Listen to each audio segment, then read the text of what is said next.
Guys আসসালামু আলাইকুম। মালদ্বীপ জামাল ইউটিউব চ্যানেল থেকে, মালদ্বীপ জামাল ফেসবুক পেজ থেকে আপনাদের মাঝে একটা গুরুত্বপূর্ণ ভিডিও আপডেট দিচ্ছি। আসসালামু আলাইকুম ভাই। ওয়ালাইকুম আসসালাম রহমতুল্লাহি ওয়া বারাকাতুহু। কেমন আছেন জামাল ভাই? এই তো আলহামদুলিল্লাহ ভাই ভালো। আপনি কেমন আছেন? ভাই আমি ভালো না কেন আপনি জানেন, পুরোটাই জানেন এবং প্রত্যেকটা প্রবাসী জানে মালদ্বীপের যে করুণ পরিস্থিতি, করুণ পরিণতিটা প্রত্যেক প্রবাসী জানে। বিশ্বের সর্ব বাংলাদেশি এবং বিদেশিরাও জানে বাংলাদেশিদের কী পরিস্থিতি এখন বর্তমান চলছে এই মালদ্বীপ। তো পরিস্থিতি খুবই খারাপ, ভয়াবহ। এই যে আমার দোকানটা দেখেন, মূলত আমি দোকানে কর্মচারী।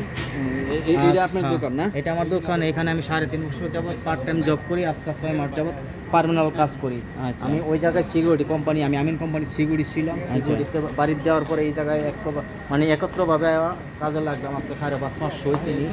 তো বিগত এই দোকানতে বাড়িয়ে ওই পিছিয়ে ক্যামেরাটা দেখেন, ওই দোকানে লুকায় ফার্স্ট টাইম আল্লাহ আমার সাহায্য করছে, বাইচা গেছি কার্টুন দিয়া, কতালো দিয়া, কাটালো। পরে দ্বিতীয় সেকেন্ড টাইম আমি এখানে আসেন, ক্যামেরাটা নিয়ে আসেন, আমি দেখাই। প্রিয় গাইস, ভিডিওটা সম্পূর্ণ দেখেন।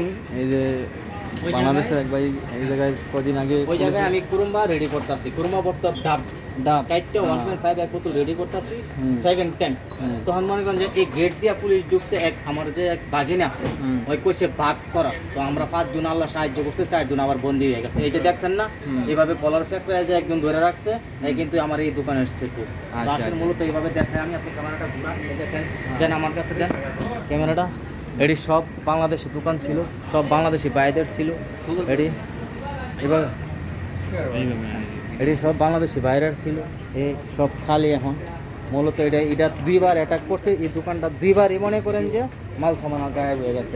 এই দেখেন, আর এই দেখেন, তা সব বাঙালি পরিচালনা করতো আর কি, সোজা কথা। এই দেখেন, আমি এই দোকানের মাঝখানে লুকাইছিলাম, আল্লাহ আমাকে বাঁচায় রাখছে এর ভিতরে। এই দেখেন বাঙালির পরিস্থিতি, এইভাবে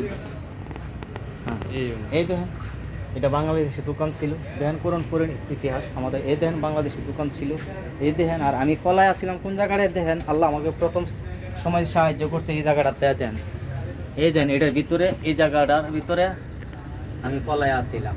এডি দিয়ে আমি লুকোচুরি করে থাকছি। পুলিশ কিন্তু চেক দিয়ে গেছে, পুলিশ চেক দিয়ে গেছে।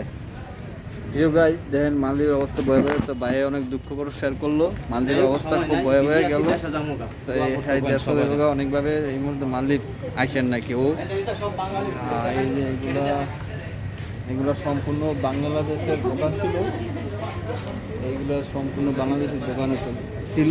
তো এই মুহূর্তে সব বন্ধ হয়ে গেছে। বৈধভাবে ব্যবসা করতে বলছে এই দেশের সরকার, কেউ অধীনিত করা যাবে না। এই পরিস্থিতি বর্তমানে মালদ্বীপ। আশা করি সম্পূর্ণ ব্যাপারটা বুঝছেন।